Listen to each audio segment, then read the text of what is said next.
Assalamualaikum warahmatullahi wabarakatuh. Nama saya Kelvin Maulana dari SI 4301.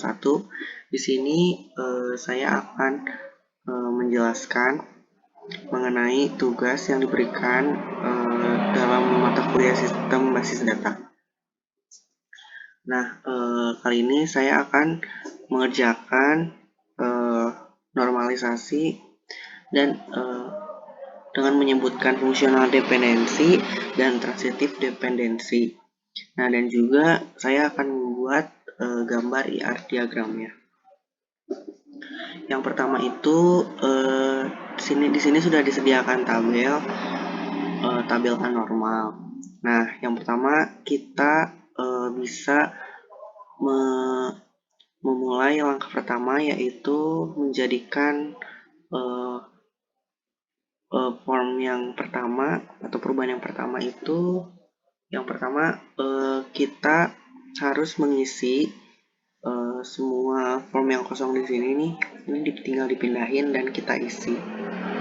Nah, ini tuh untuk tahap pertama. Kita bisa isi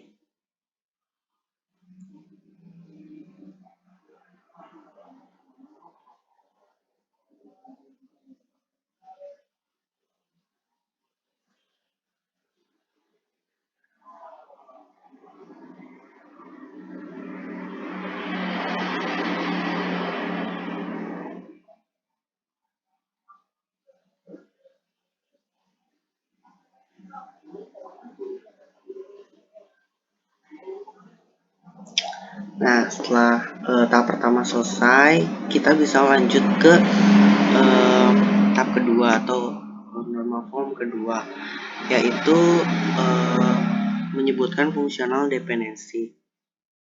Nah, fungsional dependensi pertama itu kita bisa mengelompokkan, kita mencari atribut kunci dulu nih. Kan atribut kuncinya itu yang pertama ada NIM. Nah, kita bisa menuliskan atribut kuncinya, yaitu NIM itu ada nama mahasiswa, setelah itu ada alamat mahasiswa, ada jenis kelamin, dan ada nama mahasiswa, alamat mahasiswa, dan jenis kelamin.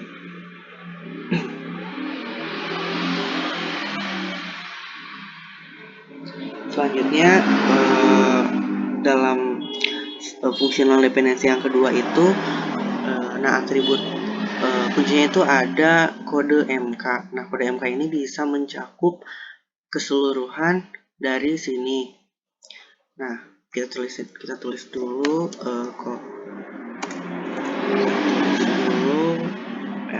fungsional dependensi kedua dengan atribut kunci kode MK,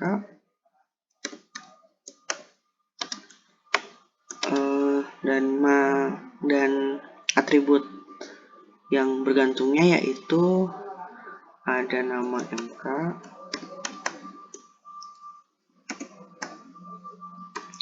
ada SKS, ada semester, NSM, lalu kode dosen,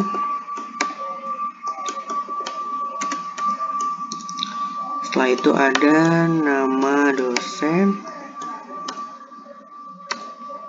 lalu yang terakhir alamat dosen.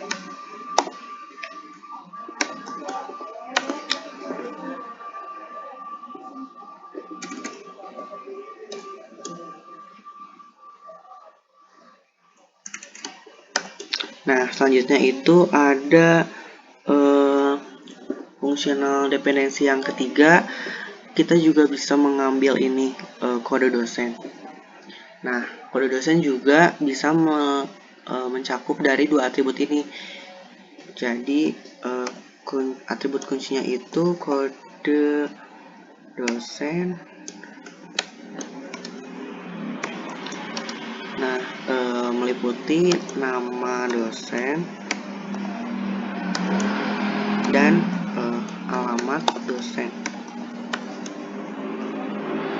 Nah, yang terakhir itu ada fungsional dependensi yang keempat. Nah, kita bisa menjadikan NIM dan kode mata kuliah untuk mencari atau untuk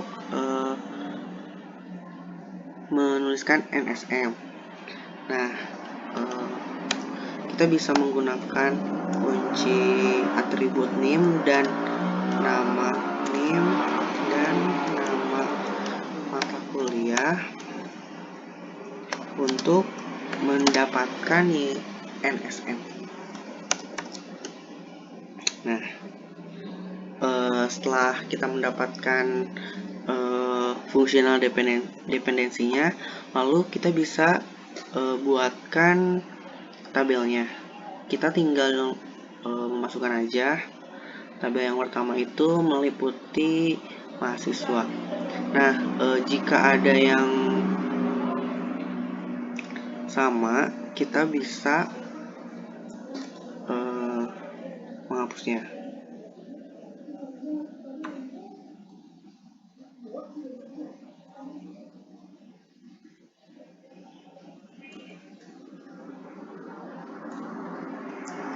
Jika ada yang sama, kita bisa menghapus tabel ini.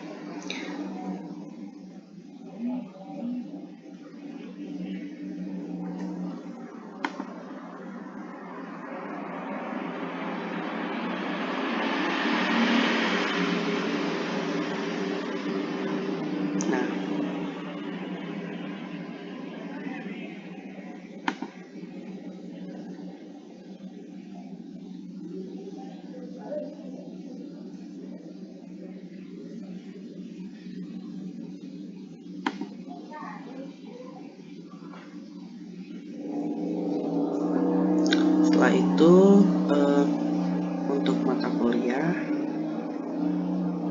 kita tinggal memasukkannya saja.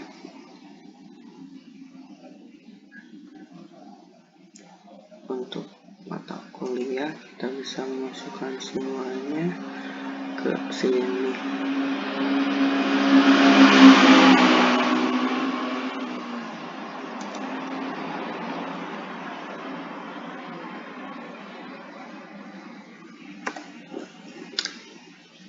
Selanjutnya ada dosen. Nah, dosen juga kita bisa masukkannya dari tabel yang ini.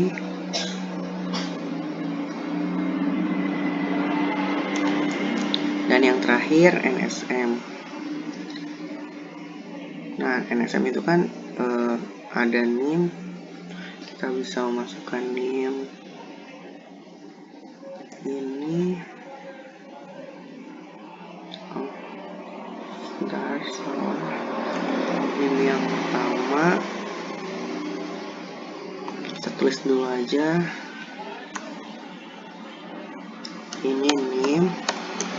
Setelah itu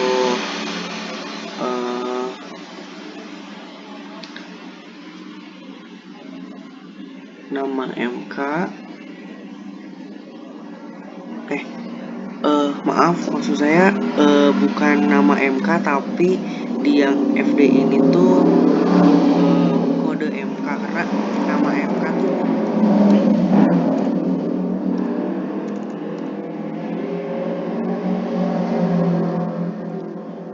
maaf untuk fungsi dependensi yang keempat ini saya ada kesalahan. Maksud saya itu sebenarnya kode MK yang harus ditulis, karena kode MK ini adalah atribut kunci dari tabel ini. Nah, kita bisa memasukkan kode MK yang di tabel ini.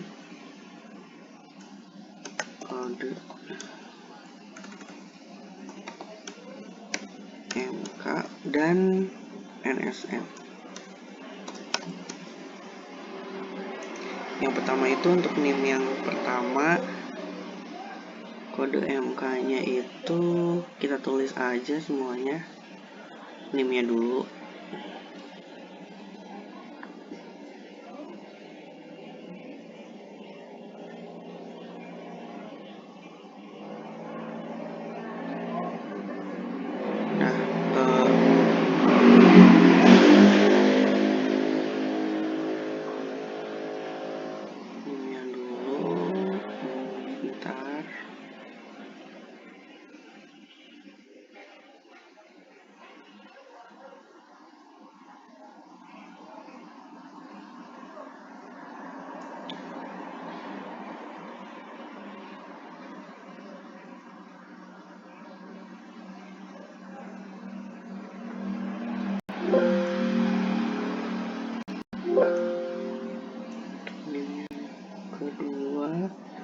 Kita isi dulu aja yang kode MK-nya.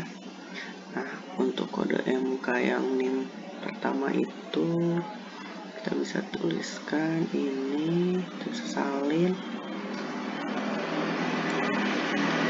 salin ke sini. Setelah itu kita bisa salin NSM-nya juga. NSM yang pertama. Bentar.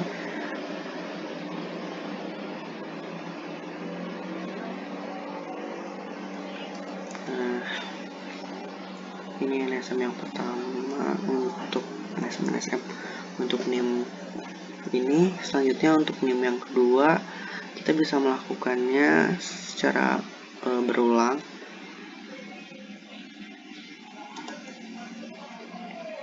Dan kita hanya memasukkan ke dalam tabel.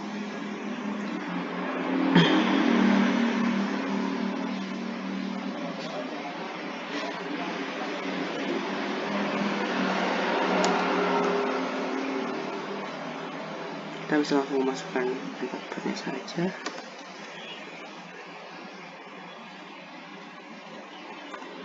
Dan langsung memasukkan nilainya juga. Nah, di sini sudah ada, tinggal dimasukkan.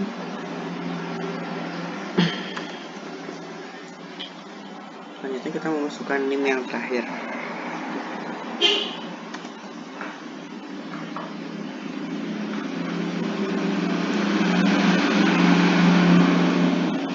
Nah, jika sudah dibuat, maka kita bisa ke form yang selanjutnya, yaitu mencari TD atau transitive dependency. Nah, apa sih transitive dependency itu? Nah, transitive dependency itu ketergantungan transitif atau ketergantungan fungsional antara dua atau lebih atribut kunci. Nah, semisal kalau dalam tabel ini yang pertama itu kan NIM, nama mahasiswa, alamat mahasiswa, jenis dan jenis kelamin. Maka ini tuh tidak ada ketergantungan transitif karena sudah meliputi ini NIM. Nah, kita bisa menuliskan kembali untuk yang ini ke ini.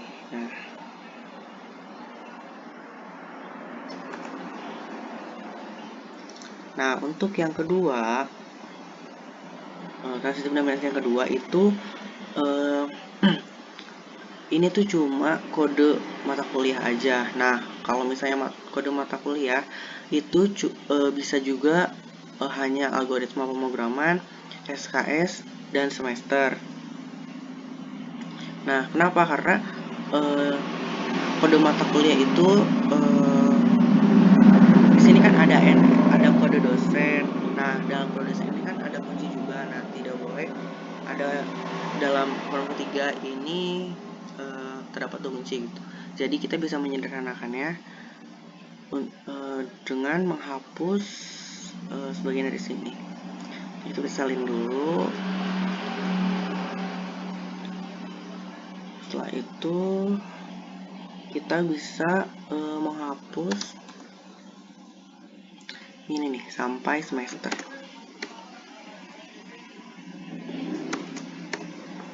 Nah, untuk TD3 dan TD4 sebenarnya tidak ada masalah, tidak ada kunci juga di sini.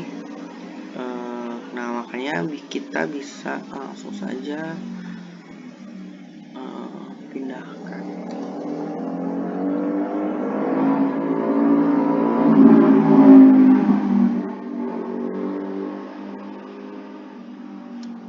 Ini, dan untuk TD4 kita bisa pindahkan juga ini NIM atribut.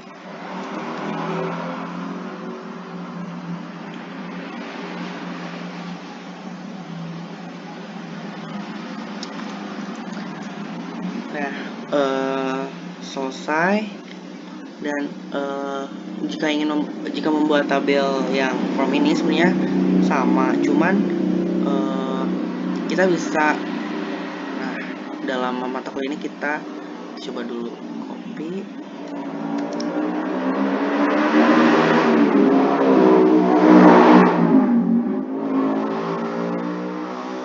kita masukkan ke sini. Nah ini kan kode mata kuliahnya itu cuma ada nama mata kuliah, SKS dan semester. Nah kita bisa hapus yang ini.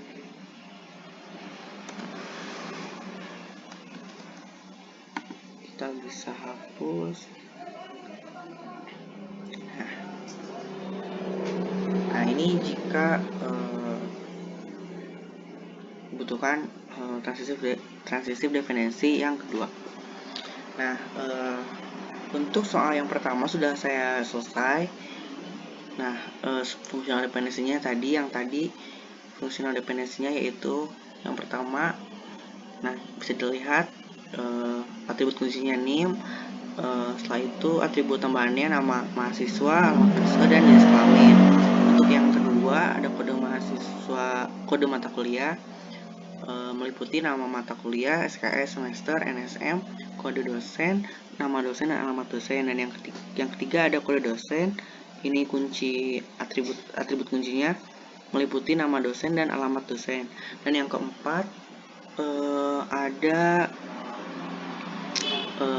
untuk mencari NIM kita bisa membutuhkan dua atribut kunci, yaitu ada NIM dan kode mata kuliah. Nah untuk form yang ketiga atau transitif dependensi itu sebenarnya hampir sama, cuman hanya menghilangkan yang kedua karena kode dosen dan NSM itu berbeda gitu. Terus dalam kode dosen, dalam sebelumnya itu kan ada nama kode dosen. Nah itu kita bisa hilangkan karena dalam form ketiga ini tidak boleh ada atribut kunci yang mengikuti atribut kunci juga. Nah selanjutnya kita bisa langsung menggambar diagram IR-nya ya.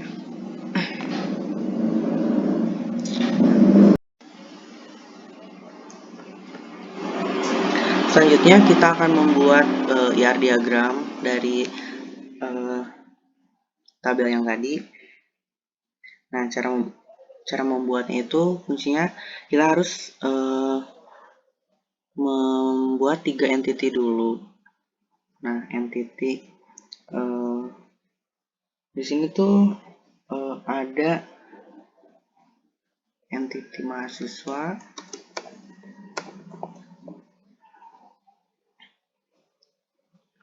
setelah itu ada entity dosen,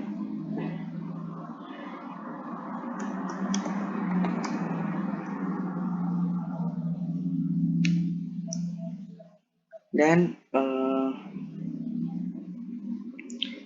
setelah itu ada juga mahasiswa, ada mata kuliah. Kita bikin di sini aja.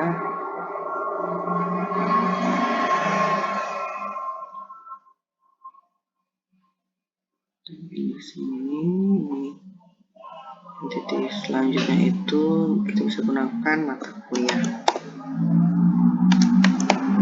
Nah dalam mata kuliah ini pertama-tama dalam entity ini kita bisa membuat atributnya. Nah contohnya dalam mata kuliah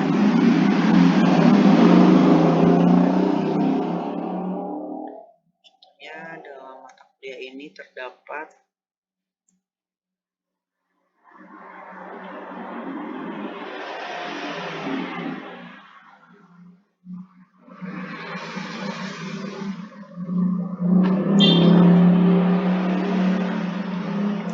atribut. Nah atribut yang pertama itu dalam mata kuliah ada yang tadi bisa kita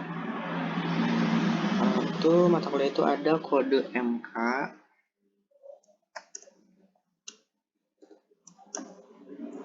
setelah itu nah kita bisa, ini kan kode MK itu key atribut. Nah kita bisa menuliskan ini nih, key atributnya. Nah key atribut di sini itu kode MK yang tadi kan yang sudah dibuat di form. Setelah itu atribut temannya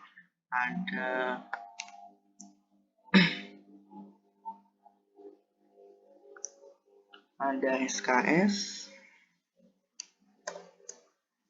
Selanjutnya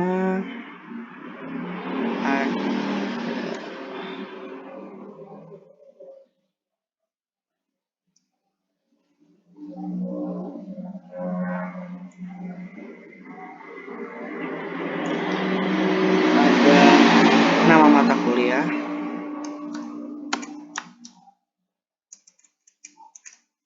nama mata kuliah,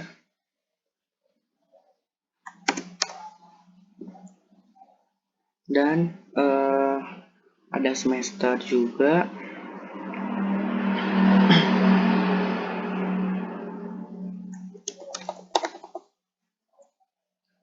Setelah itu ada kode dosen.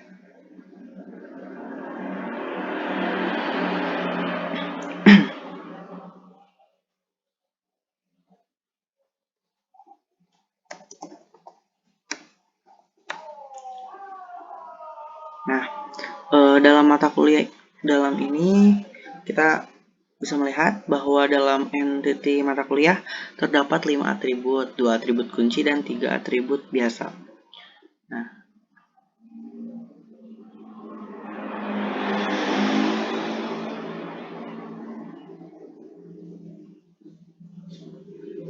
mungkin kita ganti dulu line-nya.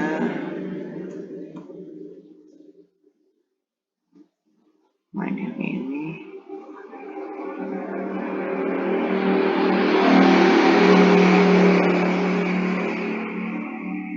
Bisa kita ganti.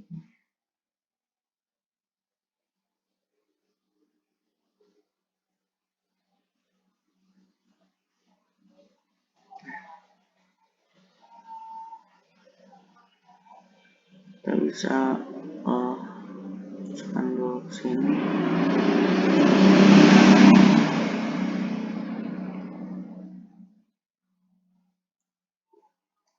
Setelah itu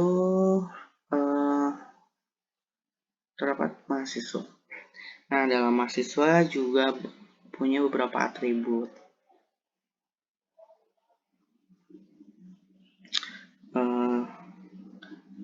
Atribut dalam mahasiswa ini yaitu ada NIM,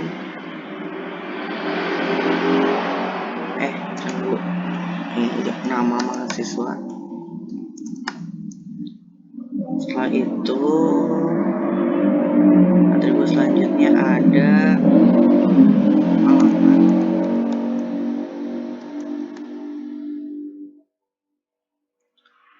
Setelah itu jenis kelamin.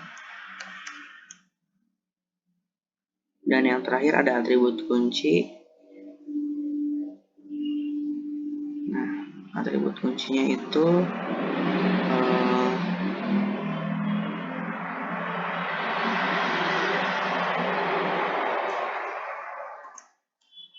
NIM. Nah, sudah kita bisa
Nah, setelah itu ada dalam dosen juga ada beberapa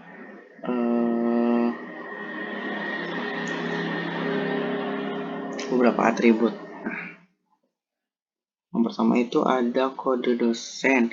Kode dosen itu berarti atribut key atau atribut kunci. Kode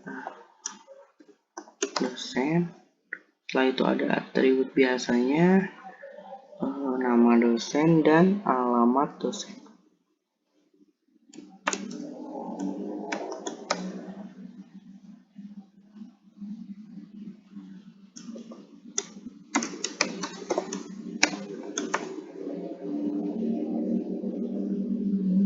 Nah, kita bisa dosen sini aja, kita bisa hubungkan.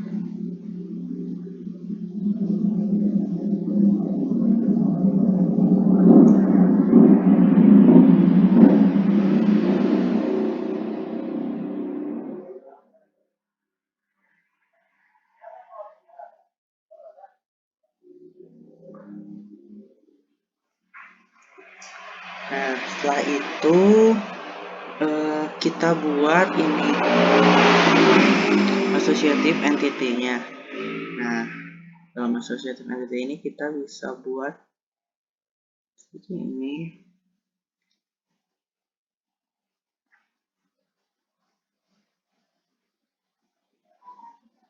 Kita bikin ini relationship deh, relationship atau hubungan. Nah, hubungan mahasiswa dengan mata kuliah yaitu mengambil, bisa kita bilang mengambil, maka di sini terjadi recursive relationship. Nah, recursive relationship dari ini itu many to many. Karena kenapa? Karena dalam mata kuliah, mahasiswa bisa mengambil beberapa mata kuliah, dan beberapa mata kuliah bisa diambil oleh beberapa mahasiswa. Jadi kita bisa punya many to many.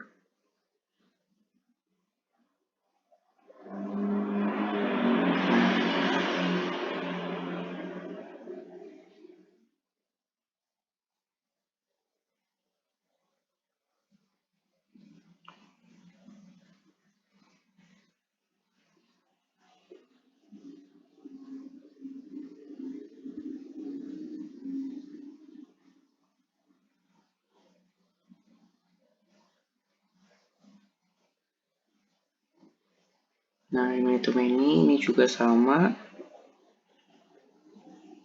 Kita gini aja deh. Di sini. Nah,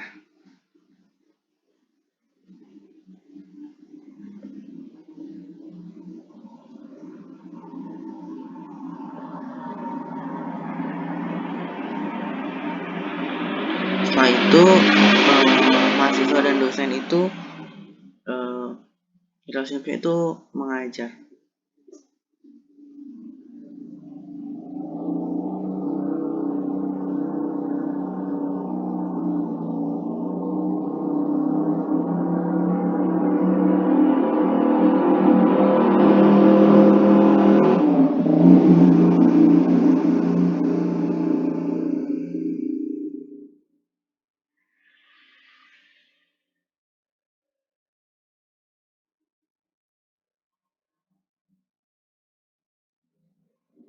Nah, mengajar itu juga many to many. Kenapa? Karena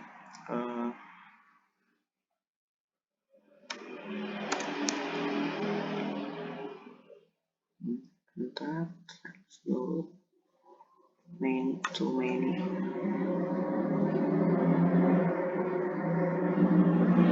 Nah, karena beberapa mahasiswa bisa diajar oleh dosen, dan beberapa dosen juga bisa mengajar beberapa mahasiswa. Jadi rekursifnya itu many to many. Nah, selanjutnya ada juga entity lemah. Nah, yang termasuk entity lemah itu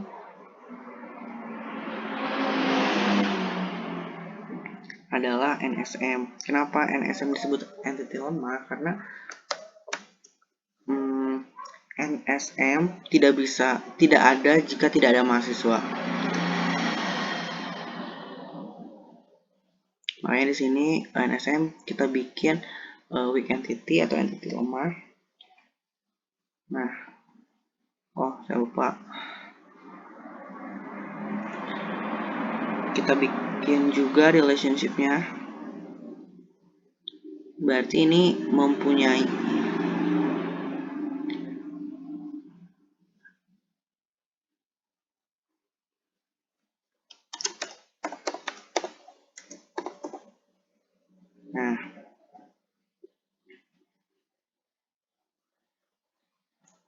setelah itu dalam NSM juga mempunyai beberapa atribut.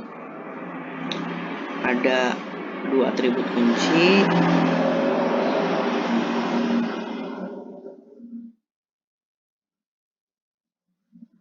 ada NIM, ada juga atribut kunci NS, nama kode mata kuliah atau kode MK, dan juga ada NSM-nya itu sendiri. Itu kita bisa tuliskan di atribut biasa. Nah, yang terakhir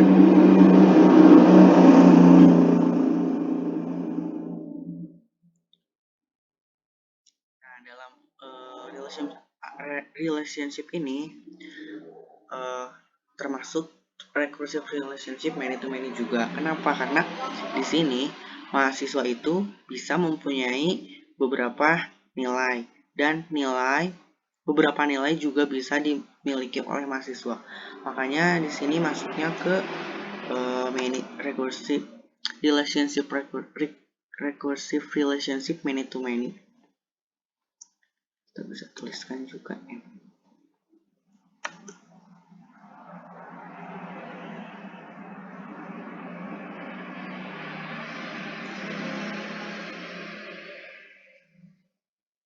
Nah, bisa saya jelaskan lagi lebih rinci dan detailnya. Jadi di sini tuh ada 4 entitas, 3 entitas kuat yaitu mata kuliah, mahasiswa dan dosen, dan 1 entitas lemah yaitu NSM.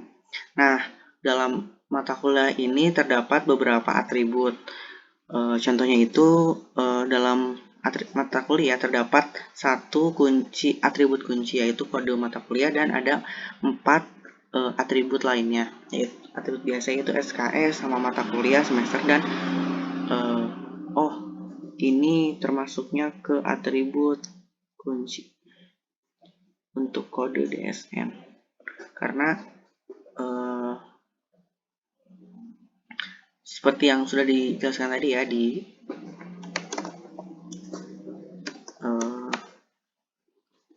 Excel.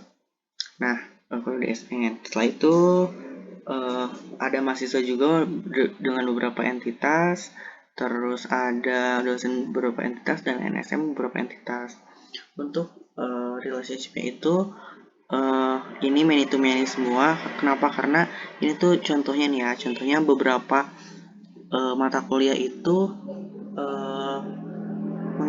beberapa mahasiswa bisa mengambil beberapa mata kuliah, sedangkan beberapa mata kuliah juga bisa diambil oleh beberapa mahasiswa. Seperti itu. Terima kasih. Mohon maaf bila ada kesalahan. Wassalamualaikum warahmatullahi wabarakatuh.